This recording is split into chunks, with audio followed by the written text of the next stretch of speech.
તમામ શાસ્ત્રોનો, તમામ સાધકોનો, તમામ સાધનાઓનો સાર એક જ છે કે પોતાના આત્માનું ભાન અને જ્ઞાન કરી લેવું. દાદા ભગવાન કહે છે કે મૂળ આત્મા તો શુદ્ધ જ છે, માત્ર પોતાને દેહ તે હું જ છું અને હું કરું છું એવી રોંગ બિલીફ બેસી ગાઢ થઈ ગઈ છે અને તેથી જન્મ મરણના ચક્રાવા ઊભા થઈ ગયા છે. પ્રત્યક્ષ પ્રગટ જ્ઞાની પુરુષ દાદા ભગવાન આ ભ્રાંતિ કાઢી આપે છે અને જેનાથી અનંત અવતારની આપણી આ જન્મ મરણની આંટી ઉકલી જાય છે. એટલે શાસ્ત્રોમાં પણ કહ્યું છે કે જે કોટી ભવે પણ પ્રાપ્ત ના થઈ શકે તે જ્ઞાની પાસેથી અંત મુહૂર્તમાં પણ પ્રાપ્ત થઈ શકે તેમ છે. આવા ધીટ ભીષણ કળિયુગમાં આ મોક્ષદાતા આત્મજ્ઞાની પુરુષનું પ્રાગટ્ય, અને તે પણ ગૃહસ્થી વેશે. બહારથી દેખાતો કોઈ પણ સંયમ નહીં, પણ ભીતરથી સંપૂર્ણ સંયમધારી, શીલવાન એવા આ ગજબ જ્ઞાનાવતારને જોઈને કળિયુગ પણ જાણે હરખાઈ ઉઠ્યો કે ચલો આજે મારા માથા પરથી કળજુગનું મેણું હટ્યું. પોતે તરીને બેઠા છે અને અનેકોને તારવાનું સામર્થ્ય ધરાવે છે એવા આ તરણ તારણહાર જ્ઞાની પુરુષ મળી ગયા પછી આપણે બીજું કંઈ જ કરવાનું નથી. બસ દાદાની નાવમાં બેસીને આપણે પર ભવસાગર પાર ઉતરી જવાનું છે. આ જ વાતને સ્વરચિત પદ દ્વારા રજૂ કરવા આમંત્રણ આપું રુજુતાબેન પટેલને. રુજુતાબેન પટેલ શીલવંતને સંયમધારી ગજબનું આ જ્ઞાન અવતાર.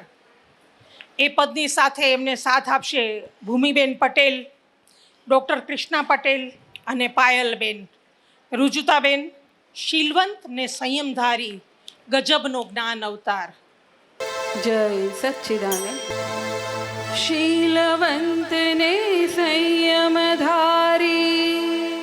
શીલવંત ને સંયમધારી ગજબનો જ્ઞાનાવતાર,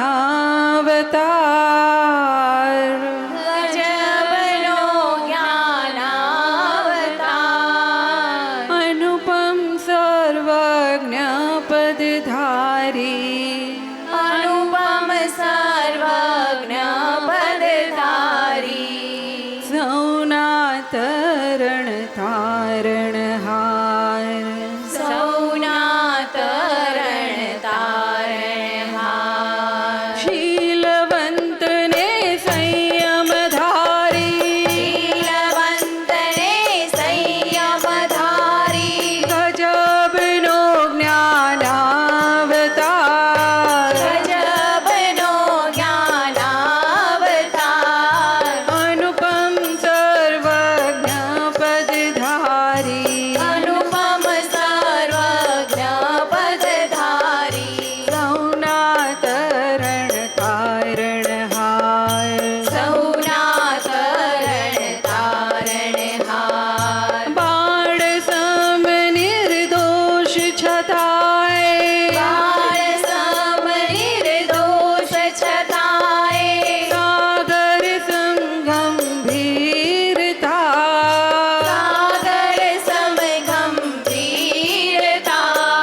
મન વચન કાયા મનોહર વચન ગાયા મનોહર મોક્ષ સ્વરૂપ જે મૂર્તિમાન મોક્ષ સ્વરૂપ જે મૂર્તિમાન નહીં અહંની છાંટ લગી રે નહીં અહમની છાંટ લગી રે સદેહ આત્મ સ્વરૂપ સમાન સદેહ આત્મ સ્વરૂપ સમાન શીલવંતને સંયમ ધારી શીલવંતને સંયમ ધારી વણતોલ્યા વણભાળ્યા વણતોલ્યા વણભાળ્યા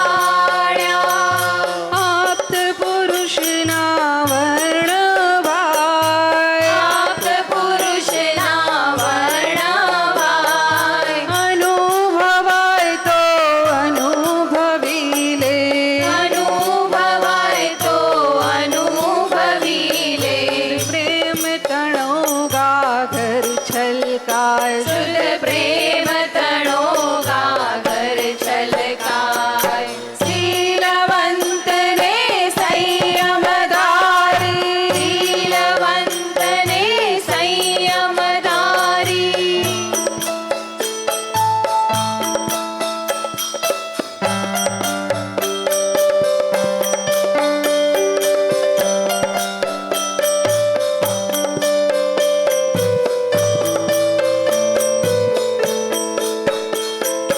વાણી સહજ સ્વભાવે સરે વાણી સહજ સ્વભાવે સરે સિદ્ધાંતિક ધારી સચેતના સૈદ્ધાંતિક ધારી સચેતના માલિક વિહોણા મૌલિક વચનો માલિક વિહોણા મૌલિક વચનો કશાઈ આવરણ ભેદી જાય કશાઈ આવરણ ભેદી જાય શીલવંતને સંયમ ધારી શીલવંતને સંયમ ધારી મોક્ષ પ્રાપ્તિના શુદ્ધ સંયોગી મોક્ષ પ્રાપ્તિના શુદ્ધ સંયોગી સ્વયં પારસમણિ જ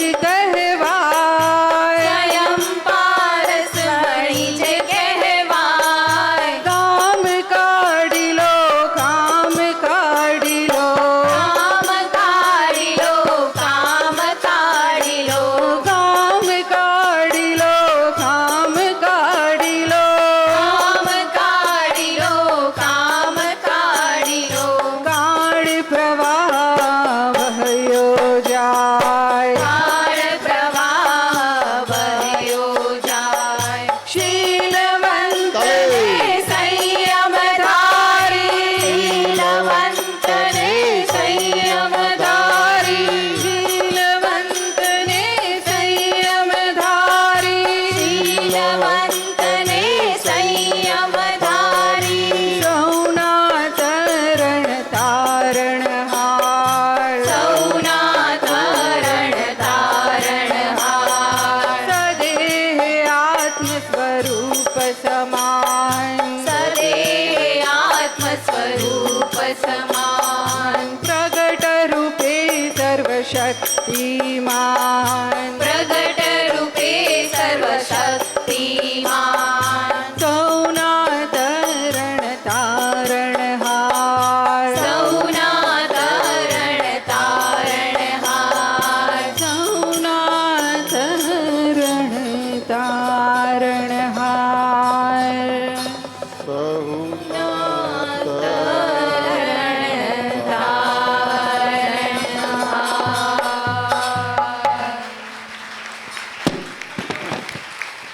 ખૂબ ખૂબ તાળીઓ રુજુતા માટે.